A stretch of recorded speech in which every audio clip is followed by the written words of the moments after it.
This story is titled, My StepSis Tried to Keep Me Hidden During Her Dream Wedding Because of My Wheelchair, but her mother's response changed everything. I never expected my own sister would want to conceal me as though I were a family disgrace. Yet there I was, tears falling as I sat in my wheelchair, reading the most devastating message I'd ever seen. Hey everyone, I'm Bella, 25 years old, and today I found myself sitting in my wheelchair with tears streaming down my face as I read what is undoubtedly the most heartbreaking message I've ever received. My own sister, Olivia, is trying to hide me away on her wedding day like I'm some shameful family secret that needs to be tucked out of sight. Olivia is 28 years old, the same sister who once promised to always protect me, who swore she'd never let anyone hurt me. Now she's asking me to stay home from her wedding because my wheelchair might ruin the aesthetic of her photos. The worst part? This nightmare was just beginning. None of us could have predicted how her in-laws would turn everything upside down, or how this situation would reveal who truly cared about me. Let me tell you how I got here. Until 2 years ago, I was living my dream as a dance instructor with plans to open my own studio in Los Angeles.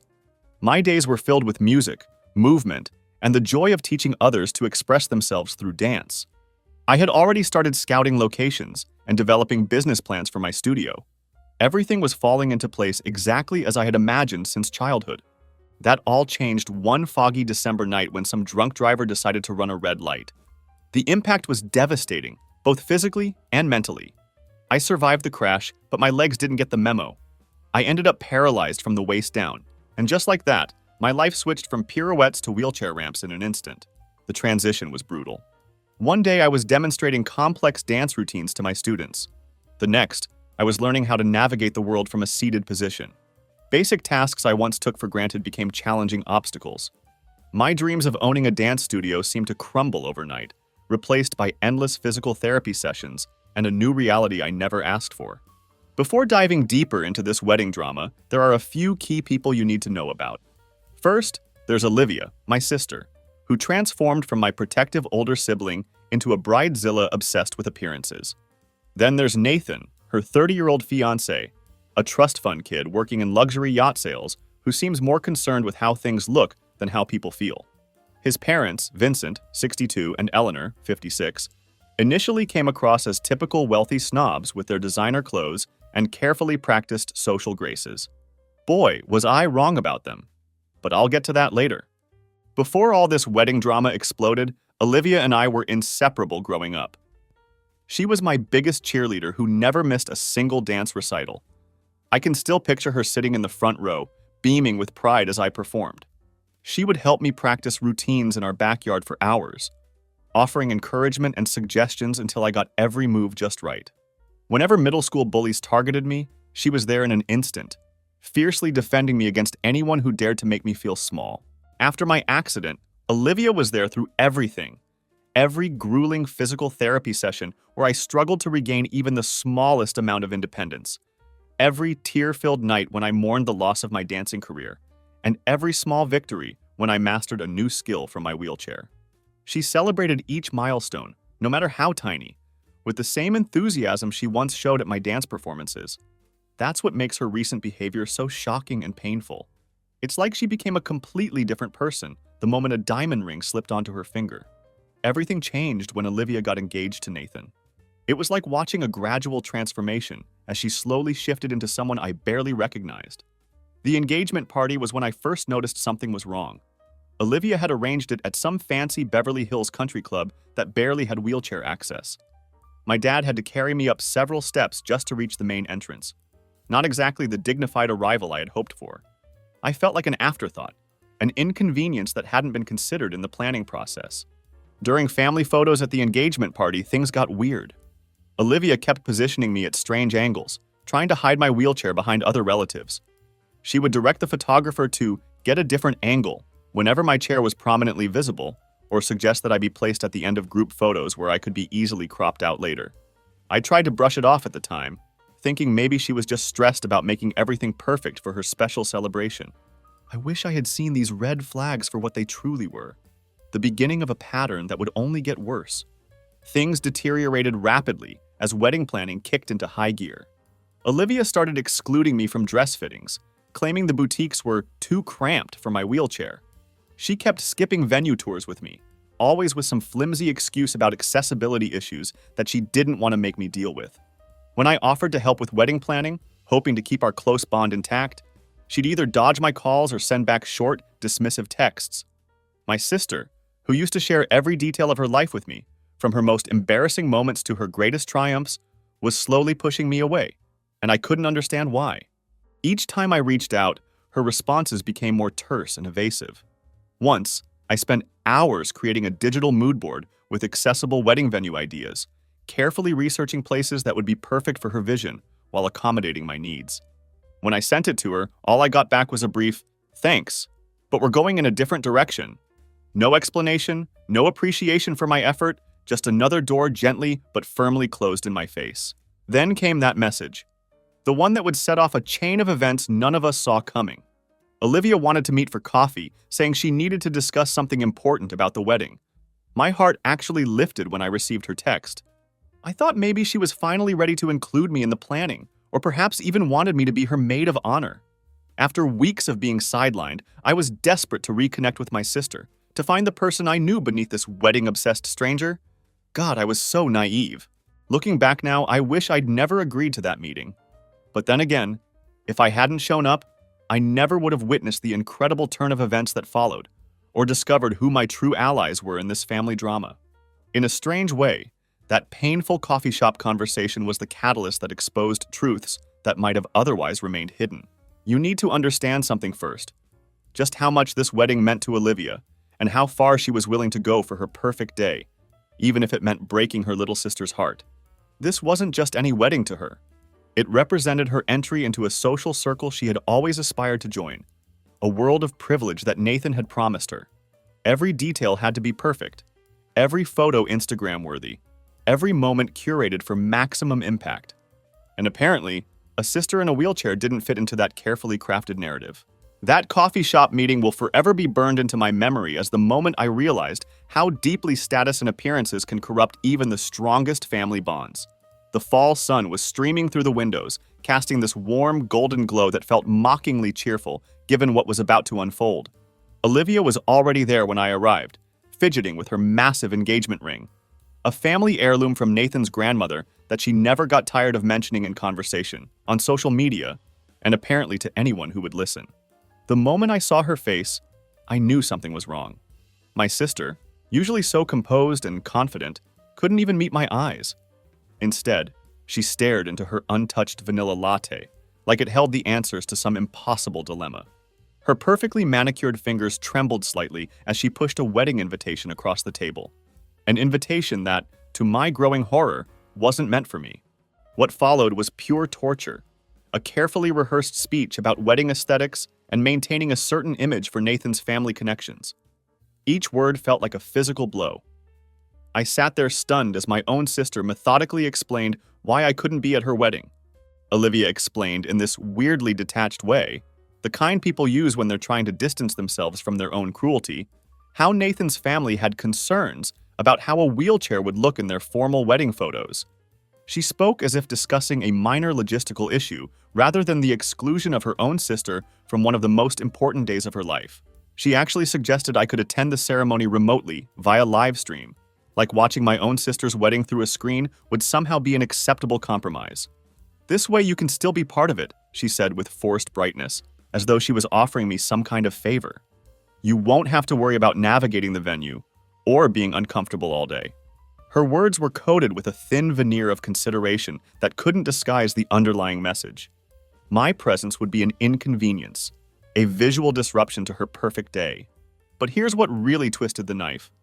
Olivia revealed that Nathan's parents had promised them something substantial in exchange for their compliance. A considerable down payment on their dream house in Pacific Palisades was on the line, but only if the wedding met their expectations. The implication was crystal clear. Their financial support depended on the wedding looking perfect, and apparently, a wheelchair-bound sister didn't fit that picture. My sister was literally putting a price tag on my exclusion.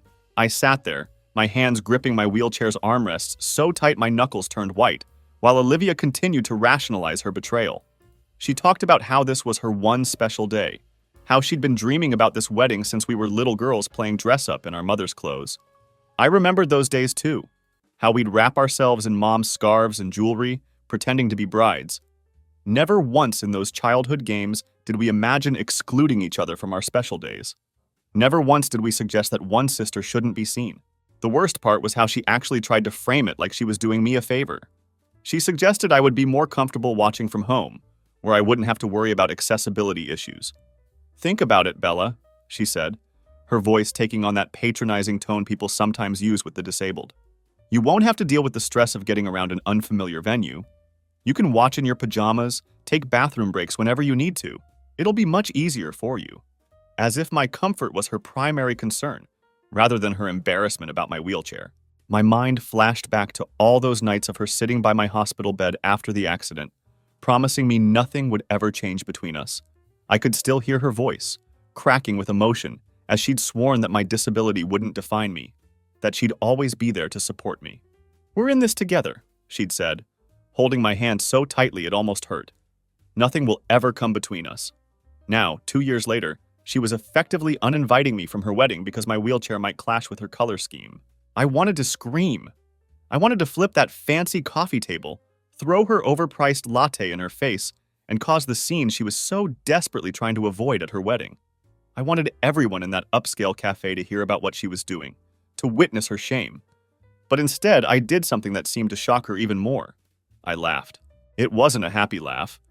It was the kind that comes when something is so absurd, so painfully ridiculous, that your brain doesn't know how else to process it. It was hollow and bitter, echoing strangely in the busy coffee shop and causing nearby patrons to glance our way. That laugh seemed to unsettle Olivia more than any angry outburst could have. Then I told her something that made all the color drain from her perfectly made-up face.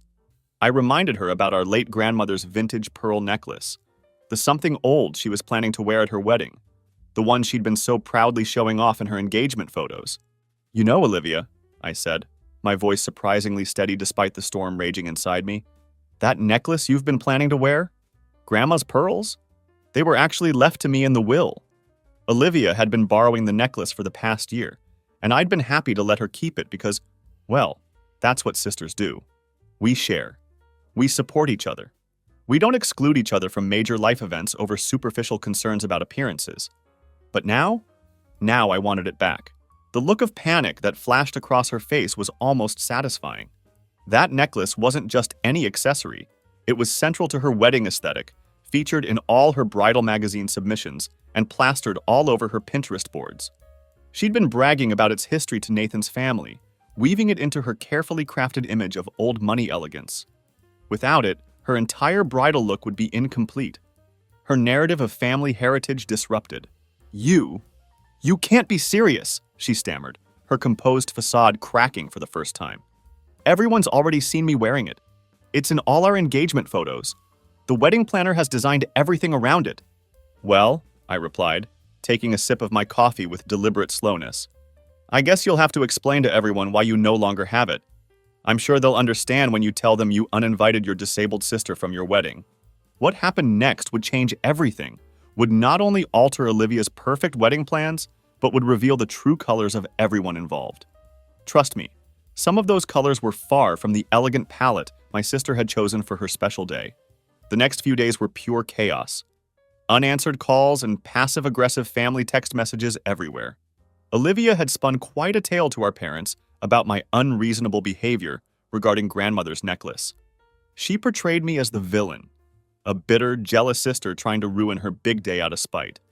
Our parents, caught in the middle and not knowing the full story, were confused and hurt by our conflict. Mom called me in tears, begging me to reconsider. "It's just a necklace, Bella," she said, not understanding that it had become a symbol of something much bigger.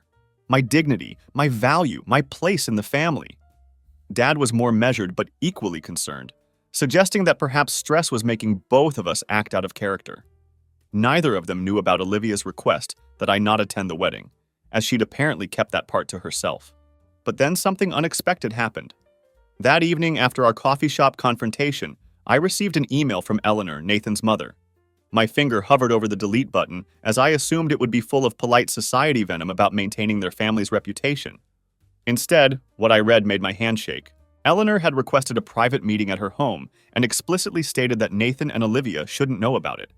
The formal language and direct tone of her message gave nothing away about her intentions. Was this an ambush? A peace offering? An attempt to buy my silence?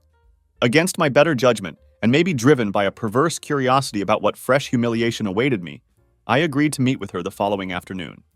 The next day found me being wheeled up a custom-installed ramp at the entrance of their Bel Air mansion. Yes, you read that right. They had a ramp. A beautifully designed one that looked like it had been part of the original architecture, perfectly integrated with the grand entrance's aesthetic. It curved gently alongside the main steps, made of the same expensive stone, with subtle handrails that complemented the home's exterior. My first thought was that it must be for deliveries or service staff, but Eleanor's next words stopped my thoughts cold. As she welcomed me inside, elegant as ever in a casual but obviously expensive loungewear set, she revealed something unexpected about her family. My own mother spent the last decade of her life in a wheelchair due to MS, she explained as she led me through their immaculate home. The ramp was installed during that time. I've refused to remove it after her passing, despite numerous suggestions from our social circle about property values and curb appeal. As she served green tea in their sunroom, Eleanor's carefully maintained socialite facade cracked, revealing something raw and genuine underneath. The perfectly composed woman I'd met at the engagement party, with her practiced smile and impeccable manners, gave way to someone more human, more vulnerable. Her hands trembled slightly as she poured the tea, betraying an emotion I hadn't expected to see. "I wanted to speak with you privately," she said, setting down the delicate porcelain teapot, "because I believe there's been a terrible misunderstanding." That's when she dropped the first bombshell.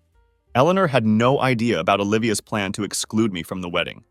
In fact, she'd been specifically working with their wedding planner to ensure every venue they considered was fully accessible. She showed me emails dating back months, detailing her requirements for ramps, elevator access, and appropriate bathroom facilities.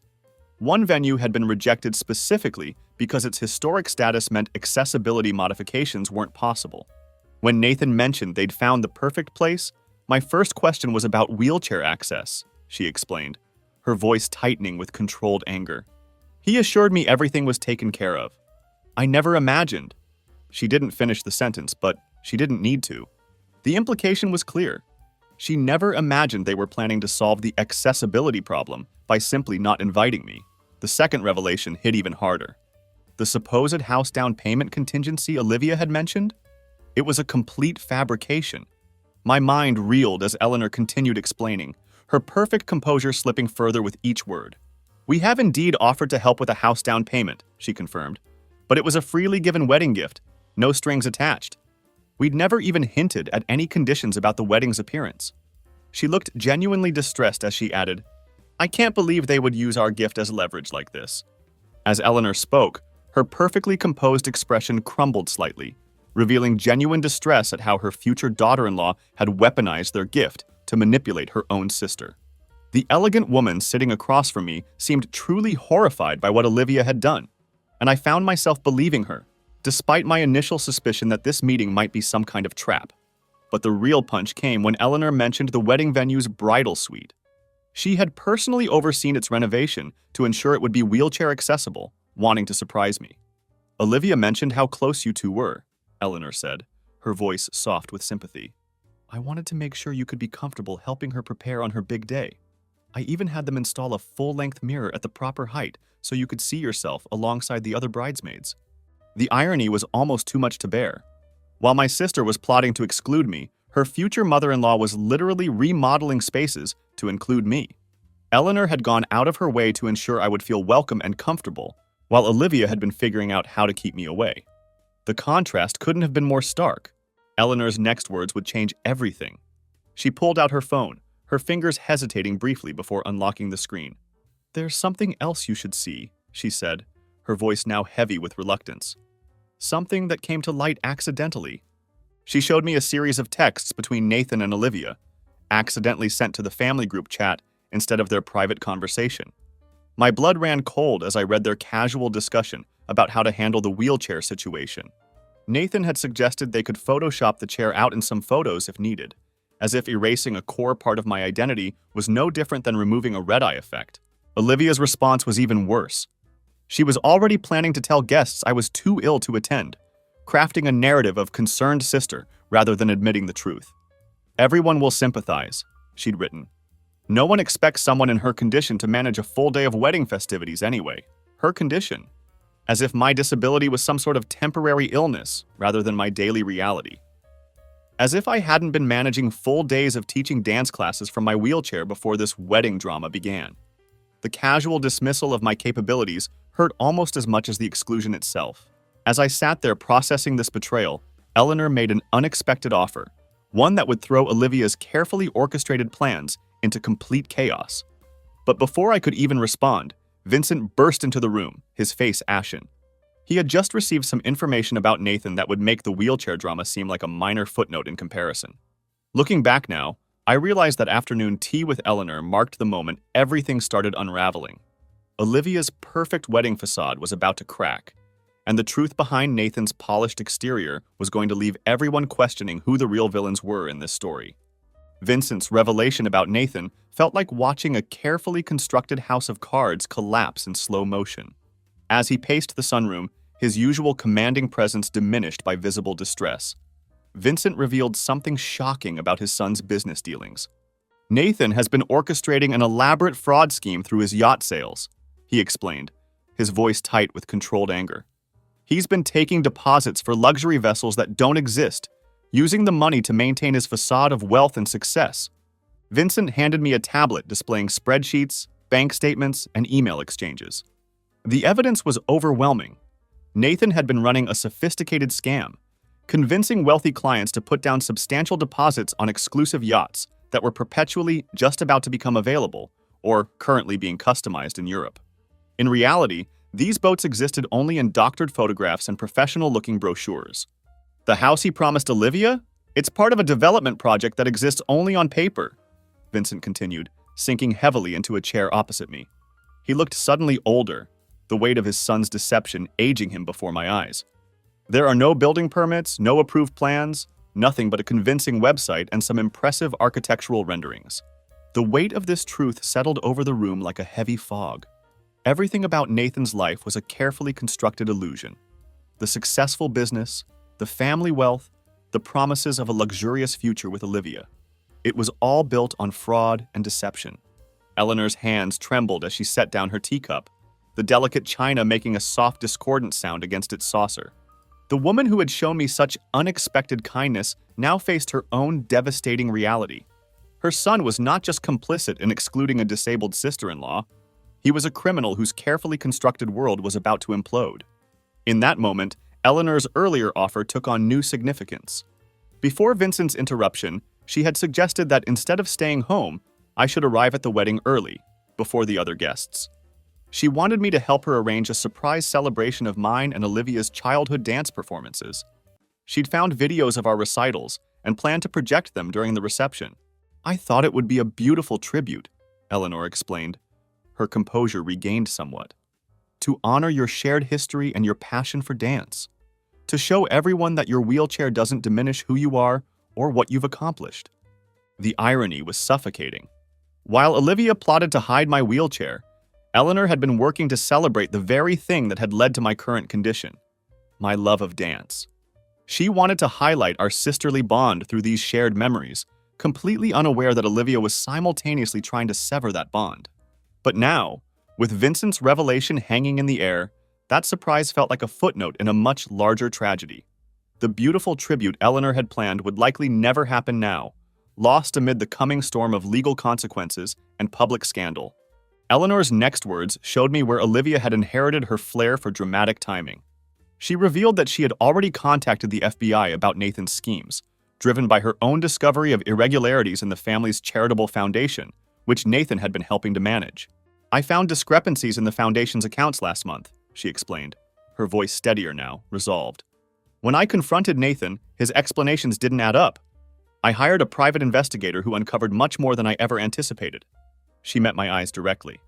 "The investigation is set to conclude within days, just before the wedding." As I sat there processing these layers of deception, my phone buzzed with a text from Olivia. My sister, oblivious to the storm about to break, was demanding grandmother's necklace back. The timing was almost comical in its dramatic irony. While I was learning about Nathan's criminal activities, she was concerned about jewelry for a wedding that might never happen. Olivia's message was a masterpiece of emotional manipulation. She reminisced about how grandmother would have wanted her to wear the necklace on her wedding day, how she had already planned her entire look around it. Her words were carefully chosen to trigger my guilt and obligation as a sister. "You know how much this means to me, Bella," she wrote. "Grandma would have wanted me to have her pearls for my big day. She always said they would be perfect with a wedding dress." She attached a photo of herself trying on veils with the pearls gleaming at her throat. "Everything is designed around them now. Please don't do this to me." Each word felt hollow now. Knowing what I knew about her fiancé, about her lies regarding Eleanor and Vincent's conditions, about her own calculated exclusion of me, the emotional appeals that might have worked a week ago now rang false, manipulative rather than heartfelt. That's when Eleanor made a second offer, one that left me breathless. She reached into an antique jewelry box on the side table and pulled out a familiar-looking pearl necklace, one identical to my grandmother's. It had belonged to her own mother, she explained, and she'd been planning to give it to Olivia as a wedding gift. "The craftsmanship is nearly identical," Eleanor said, placing the necklace in my hands. The weight and feel of the pearls was remarkably similar to my grandmother's. They were likely made by the same jeweler in the 1920s. It's the same grade of pearls, the same platinum clasp style. I turned the necklace over in my hands, marveling at the similarity. Without the small engraving on the clasp of my grandmother's necklace, her initials in delicate script, even I might have had trouble telling them apart. Now Eleanor suggested a different plan, one that would require perfect timing and a bit of theatrical flair. Her eyes held a mixture of sadness and determination as she outlined her idea. "What if you returned the necklace to Olivia?" she proposed. "Let her believe she's won this small battle. But instead of your grandmother's pearls, give her these." She nodded to the necklace in my hands. "She'll never know the difference. The real family heirloom will remain safely in your possession." It was an elegant solution. Olivia would get the aesthetic she wanted, while I would maintain control of my inheritance. But as I considered Eleanor's suggestion, I realized there was more at stake here than just jewelry. As I considered Eleanor's suggestion, I realized that the next few days would either heal the rift between Olivia and me, or shatter our relationship beyond repair. The weight of multiple secrets pressed against my chest: Nathan's fraud, Eleanor's surprise videos, the truth about the house down payment, and now this new plan involving the pearl necklaces. Each one felt like a ticking time bomb. I knew that when they finally exploded, nothing would ever be the same. But before any of these revelations could come to light, Olivia unleashed her own devastating salvo. A series of messages appeared in our family group chat that would force my hand and set in motion a chain of events even Eleanor hadn't anticipated. As I read my sister's words on my phone screen, I realized that sometimes the cruelest cuts come from those closest to us. She painted a picture of me as a bitter, jealous sister, unable to celebrate her happiness because of my own tragedy. The words she used, words that could only have come from someone who knew exactly where my emotional wounds lay, cut deeper than any stranger's cruelty ever could. "I've tried everything to include Bella in my special day," she wrote to our family. "I've bent over backward to accommodate her, but nothing seems to be enough. Now she's trying to ruin my wedding by withholding Grandma's necklace out of spite. She claimed I was using Grandmother's necklace as a weapon, weaponizing my disability to gain sympathy, trying to make her wedding about my limitations. Each accusation was more painful than the last, twisting the narrative to make herself the victim of my unreasonable demands rather than acknowledging her own attempts to exclude me. The most painful part? She shared childhood photos of us dancing together, using them to illustrate how far I'd fallen from the supportive sister I used to be. Remember when Bella was my biggest cheerleader? She captioned one image of us in matching tutus. I miss that sister. The accident changed more than just her ability to walk. Each image felt like a deliberate reminder of everything I had lost that foggy December night. Not just my mobility, but according to Olivia, my capacity for selflessness and love. It was a cruel, calculated attack that used my most painful loss against me. The final photo was from her engagement party, the one where she'd tried to hide my wheelchair. She had cropped it to show only her beaming face next to Nathan, with a caption about how some people choose to celebrate love, while others wallow in their misfortunes. The implication was clear. I was choosing to be difficult, to focus on my disability rather than her happiness. She had literally cut me out of the picture, both literally and figuratively. Sitting in Eleanor's sunroom, watching these messages appear in real time on my phone, I felt an odd sense of calm descend over me. It was the kind of stillness that comes when you finally see something clearly for the first time. The sister I'd known, the one who held my hand through physical therapy, who promised nothing would change. That person was gone. In her place was someone I barely recognized, someone who would exploit my deepest vulnerabilities for the sake of her perfect wedding narrative. Eleanor's face had gone pale as she read the messages over my shoulder. The pearl necklace in her hand, so similar to my grandmother's, caught the afternoon light, sending prism-like reflections across the room. The dancing rainbows seemed mockingly cheerful against the darkness of the moment. In that moment, something shifted in Eleanor's expression. The society matron's careful mask slipped completely, revealing the fierce protectiveness of a mother who had watched her own parents struggle with disability. Her jaw tightened, and a new resolve hardened in her eyes. "This is unconscionable," she said quietly, her voice steadier than I expected. "To use your accident against you this way. I never imagined she could be so cruel." That's when she shared the final piece of information that would change everything. The FBI wasn't just investigating Nathan's yacht sales fraud. They had evidence that Olivia was actively involved in the scheme. Her dream house obsession wasn't just about status. She had been helping Nathan lure in potential investors through her social media influence. Those perfectly curated Instagram posts about their future home? The virtual tours of the property that doesn't exist? The exclusive investment opportunities she's been hinting at to her followers? Eleanor's voice was tight with controlled fury. They were part of an elaborate scam to attract more victims. Eleanor showed me screenshots of Olivia's private Instagram messages to wealthy followers, subtly suggesting they contact Nathan about getting in on the ground floor of exclusive real estate opportunities. There were records of her attending meetings with potential investors, playing the part of the supportive fiancé while knowingly participating in fraud. The realization hit me like a physical blow. Every time Olivia had excluded me from wedding planning, every venue that was supposedly inaccessible, every excuse about keeping things intimate, it wasn't just about hiding my wheelchair. She'd been keeping me away because she knew I'd ask questions. I'd worked in event planning before my accident and would have noticed the discrepancies in their venue contracts, spotted the red flags in their housing plans. My professional experience would have made me dangerous to their scheme.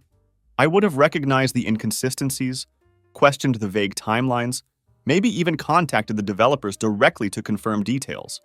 By excluding me, Olivia wasn't just protecting her wedding aesthetics, she was protecting her criminal activities. As this truth settled over me, my phone buzzed again. This time, it was a private message from Olivia, an attempt at reconciliation that read more like a threat. She offered a compromise. I could attend the wedding, but only if I agreed to stay in the back row during the ceremony and skip the formal photos. She ended with a reminder that grandmother's necklace was meant to be worn by a bride, a not-so-subtle dig at my single status and implication that I'd never have my own wedding day. After all, she wrote, "It's not like you'll be needing it anytime soon." The casual cruelty of that statement, the implication that no one would want to marry someone in a wheelchair, was breathtaking. This from the sister who had once threatened to beat up a middle school boy who said I was too tall to date. Looking at Eleanor's identical pearls, then at the evidence of fraud glowing on Vincent's tablet, I made a decision that would set in motion the final act of this family drama. Sometimes I realized the kindest thing you can do for someone you love is to stop protecting them from the consequences of their own actions. I picked up my phone and began typing a response to Olivia's message. But first, I had to make a call, one that would ensure every guest at her dream wedding would witness a very different kind of surprise than the one she was planning. The week before the wedding unfolded like a carefully choreographed dance of deception. Olivia, still unaware of what I knew, escalated her emotional warfare through a series of increasingly desperate attempts to secure grandmother's necklace. Each message she sent revealed another layer of the stranger she'd become, someone who viewed family heirlooms as props in her carefully curated life story, rather than symbols of our shared history. I found myself that evening examining old photos in my apartment, tracing the line of those pearls around grandmother's neck in various family celebrations. There was one particular image that caught my attention, Olivia and me at grandmother's last birthday, both of us draped in her jewelry, playing dress-up like we were still children. The pearls had gleamed then with the warm light of family love, not the cold sparkle of social ambition they'd come to represent in Olivia's Instagram posts. In the photo, we had our arms around each other, laughing as we posed with exaggerated elegance. Grandmother sat in her favorite armchair, her eyes crinkled with amusement as she watched us parade around in her precious things. She'd always encouraged us to try on her jewelry, saying there was no point in keeping beautiful things locked away. "What matters is the joy they bring," she used to say, "and the memories they hold." I wondered what she would think of how her pearls had become a battleground between her granddaughters. Would she be heartbroken to see them weaponized this way? Or would she understand my desperate need to hold on to something that was truly mine when so much had been taken away? Eleanor's plan was elegant in its simplicity. Her mother's pearl necklace, the one identical to grandmother's, would become the instrument of truth. She suggested I return the necklace to Olivia, letting her believe she'd won this small battle. The twist? It would be Eleanor's necklace, not grandmother's, that Olivia would wear down the aisle. The real family heirloom would remain safely in my possession, its absence a silent testimony to the choices Olivia had made. "She'll never know the difference," Eleanor had assured me. And in a way, perhaps it's fitting. A false necklace for a false bride. But as I sat there in my wheelchair that evening, grandmother's actual necklace cool against my palm, I realized this wasn't just about jewelry anymore. Each pearl felt weighted with memories of the sister I'd lost, not to my accident, but to the corrupting influence of status and greed. The Olivia who had once sworn to always protect me had instead chosen to protect a facade, a life built on lies and fraud. Vincent's evidence of Olivia's involvement in Nathan's schemes was damning. Spreadsheets of investor contacts she'd cultivated through her social media, bank transfers disguised as wedding planning expenses, meticulously documented meetings with potential victims. All of it painted a picture of someone I barely recognized. The sister who had once helped me relearn how to navigate my daily life had been simultaneously navigating a web of financial deceit. The next morning brought another unexpected twist, a visit from Nathan's younger sister Claire, 22. She arrived at my apartment in tears, clutching a folder of documents. Her normally perfect appearance was disheveled, her designer clothes wrinkled as if she'd slept in them, her eyes red-rimmed from crying. "I need your help," she said without preamble as I let her in. "My brother has destroyed everything." Over coffee at my kitchen table, Claire revealed that she had discovered Nathan had embezzled most of her trust fund through his fraudulent company. He had been named as co-trustee when their grandfather died, ostensibly to help his younger sister manage her inheritance responsibly. Instead, he had systematically drained it, using her inheritance to fund the lavish lifestyle that had attracted Olivia in the first place. The cars, the vacations, the engagement ring, it was all my money, Claire said, her voice hollow with disbelief. Even the down payment they're expecting from my parents? It's because there's nothing left of what should have been mine. The pieces clicked into place. Olivia's obsession with the perfect wedding wasn't just about social media aesthetics. It was about maintaining the illusion of legitimate wealth that kept their scheme running. The more influential and connected they appeared, the easier it was to lure new victims into their fraud. As Claire and I talked, sharing our respective betrayals, a new plan began to form. Eleanor's pearl necklace swap was elegant, but perhaps too subtle for the magnitude of deception we were facing. The truth needed to be as public as Olivia's attempts to shame me had been. With Claire's help, I began to craft a response that would ensure every wedding guest would understand exactly why a wheelchair at the ceremony was the least of Olivia's concerns. Claire's insider knowledge of the guest list was invaluable. She knew which attendees were potential investors and which were legitimate friends. She knew who had already given money to Nathan's schemes and who was still being courted. "Most of these people are coming to network, not to celebrate," Claire explained, pointing to a section of the guest list. "Nathan made sure to invite every wealthy contact he could think of. The wedding is just another business opportunity to him." That evening, I finally replied to Olivia's messages in the family group chat. My response was simple. A single photo of me wearing grandmother's necklace, taken the day of my accident. I was in my dance studio, the pearls gleaming against my leotard, hours before the drunk driver changed everything. The image captured a moment of pure joy, my body in mid-turn, face alight with the passion for dance that had defined my life until that point. With it, I sent a brief message that I knew would keep Olivia awake all night. "Looking forward to the wedding. I have a surprise that I think will leave everyone speechless." I deliberately kept it vague, knowing that Olivia's imagination would fill in the blanks with worst-case scenarios. Would I cause a scene? Would I expose her exclusionary behavior to the guests? Would I show up wearing the contested necklace? The uncertainty would torment her far more effectively than any specific threat. What Olivia didn't know was that while she'd been trying to minimize my presence at her wedding, I'd been working with Eleanor and Claire to choreograph a very different kind of performance. One that would ensure every guest understood the true cost of her perfect day. The three of us had spent hours at Eleanor's home, carefully planning each element of what was to come. Claire's knowledge of the financial schemes provided crucial details, while Eleanor's social connections ensured we'd have the right authorities present at exactly the right moment. My contribution was perhaps the most personal. I knew my sister better than anyone, knew exactly how she would react in any given situation. I could predict her movements, anticipate her responses, and plan accordingly.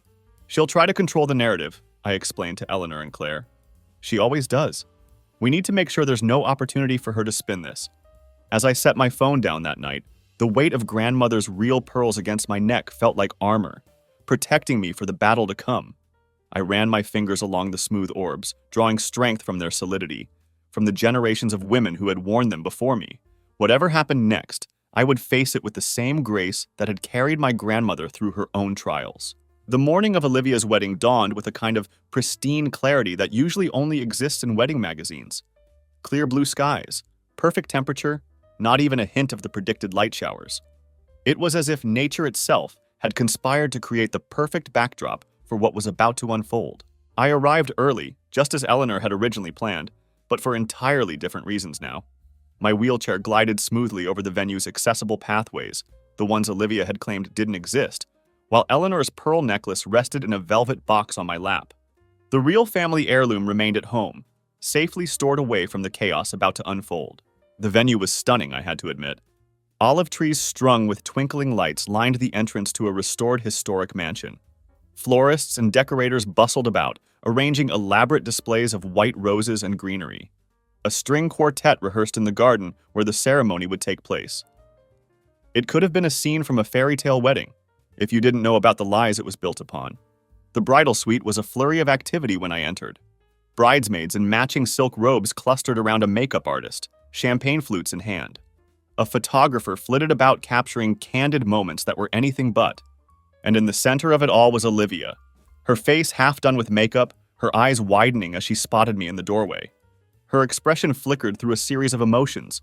Shock at seeing me there after all her efforts to exclude me. Anger that I had defied her wishes. Calculation as she considered how to manage this unexpected development. And finally, a brutal attempt at sisterly warmth that didn't quite reach her eyes. "Bella, you came early to help!" she exclaimed, her voice pitched slightly too high. The bridesmaids turned to look, their expressions a mixture of confusion and discomfort. Clearly, they had been told a different story about my absence. Her eyes fixed immediately on the velvet box in my lap. I watched her shoulders relax slightly, assuming she'd won our small war over grandmother's necklace. The relief in her face was palpable. One crisis averted in her mind. It's strange how even in moments of profound deception, we can still read our siblings like books we've memorized by heart. I knew exactly what Olivia was thinking, could almost hear her mental calculations shifting as she tried to figure out how to incorporate my unexpected presence into her perfect day without disrupting her carefully crafted image.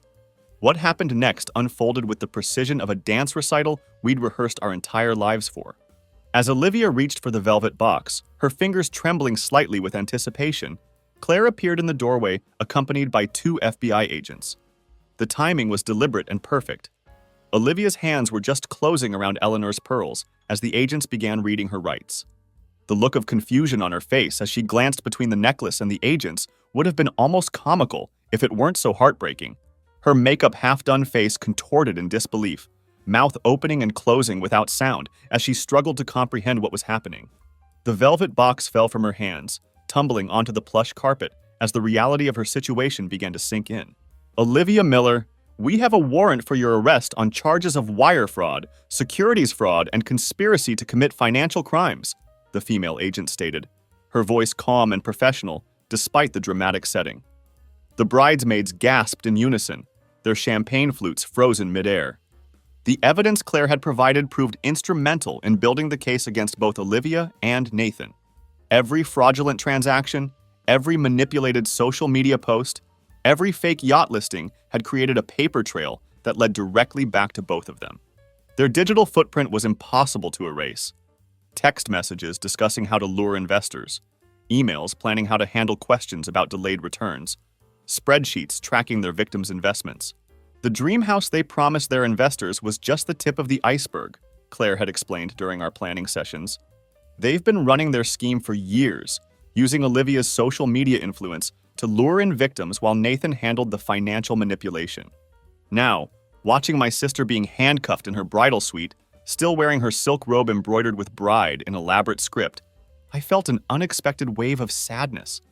This wasn't how I had imagined things ending between us. For a brief moment, I saw a flash of the little girl who had once followed me everywhere, who had looked up to me despite being the older sister, who had promised we'd always protect each other. Eleanor appeared behind me, her presence a quiet pillar of strength. Her hand rested gently on my shoulder as we watched the scene unfold. She stood without flinching as her son was led away in handcuffs from his dressing room, his perfectly tailored Armani tuxedo a final costume in his performance of wealth and success.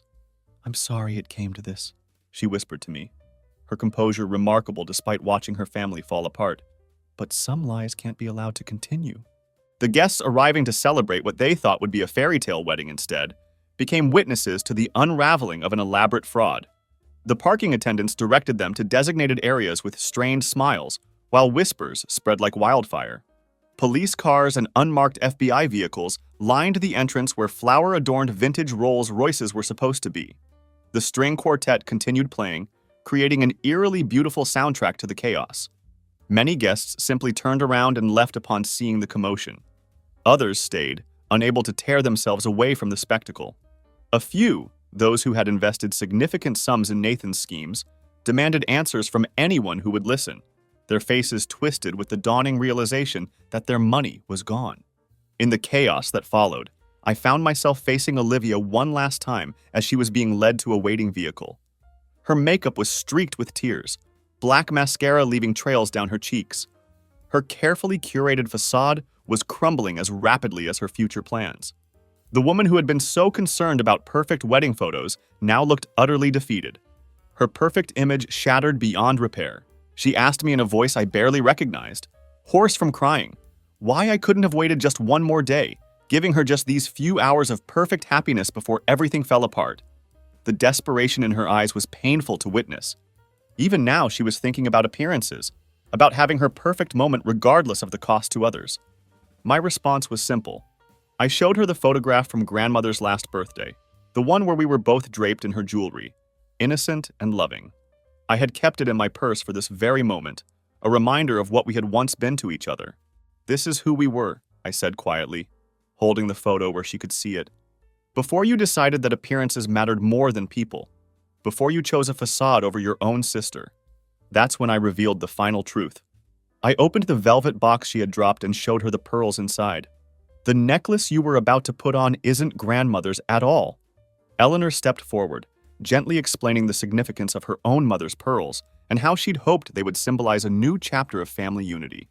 Her voice was calm, but tinged with sadness as she stood beside my wheelchair. "These pearls belong to my mother, who spent her final years in a wheelchair much like Bella's," she explained to Olivia. "I had planned to give them to you as a wedding gift, to welcome you into our family. I thought they would represent a bridge between our families, a symbol of acceptance and new beginnings." Eleanor's fingers traced the pearls in the velvet box, her expression wistful.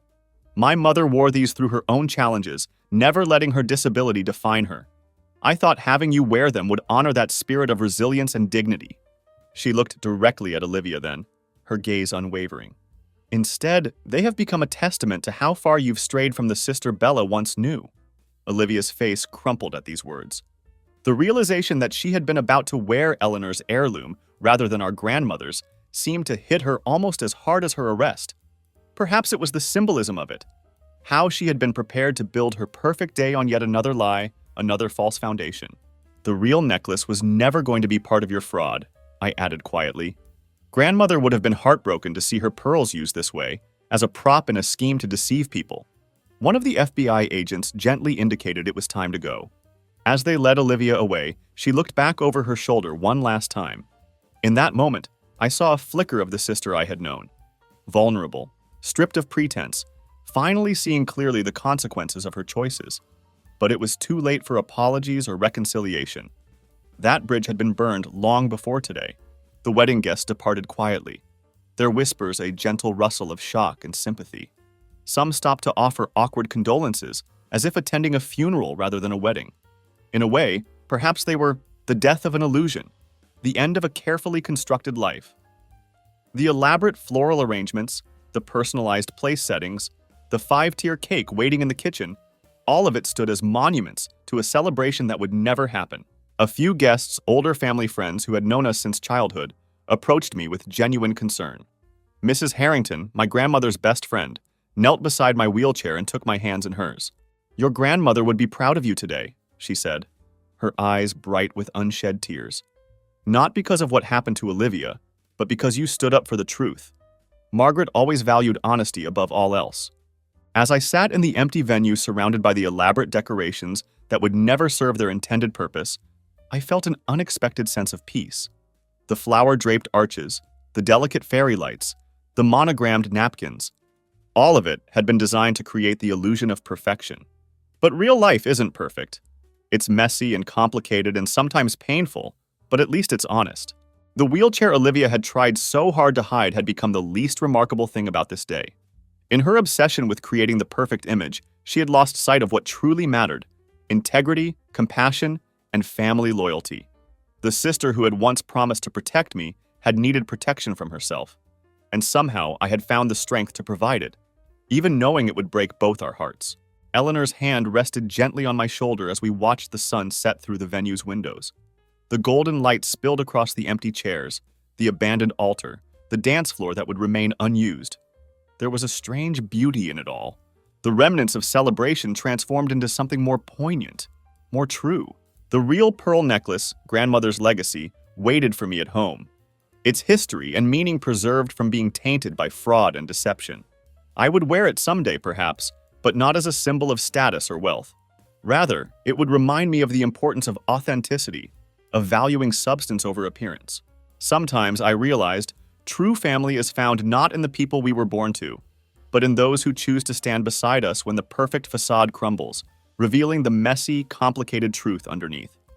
Eleanor and Claire had shown me more loyalty in a few days than Olivia had in years. They had seen my disability not as something to hide away, but as part of who I am, neither defining me nor diminishing me. My wheelchair, once a symbol of what I'd lost, had become the seat from which I found the courage to protect not just myself, but everyone Olivia and Nathan had planned to deceive. In trying to hide my disability, Olivia had revealed a far more profound handicap, one of character and conscience. And in the end, it wasn't the wheelchair that ruined her dream wedding. It was the lie she'd chosen to build that dream upon. As the venue staff began the process of dismantling the decorations, I wheeled myself outside into the garden. The evening air was cool against my skin, carrying the scent of roses and new beginnings. For the first time since my accident, I felt truly free, not from my wheelchair, but from the weight of trying to fit into someone else's definition of perfection. Tomorrow would bring its own challenges. There would be legal proceedings to attend, family relationships to navigate, and my own path forward to consider. But tonight, under a sky beginning to fill with stars, I was exactly where I needed to be, moving forward on wheels that would take me wherever I chose to go, surrounded by people who saw me clearly and loved me anyway. Because in the end, that's what family should be. Not a perfect picture to display on social media, but a messy, authentic connection that withstands both tragedy and triumph. My grandmother had understood that. Eleanor and Claire understood it too. And maybe someday Olivia would understand it as well. Until then, I would continue my journey, changed by circumstance but not defined by it, visible in all my imperfect glory and refusing to be hidden away for anyone's aesthetic.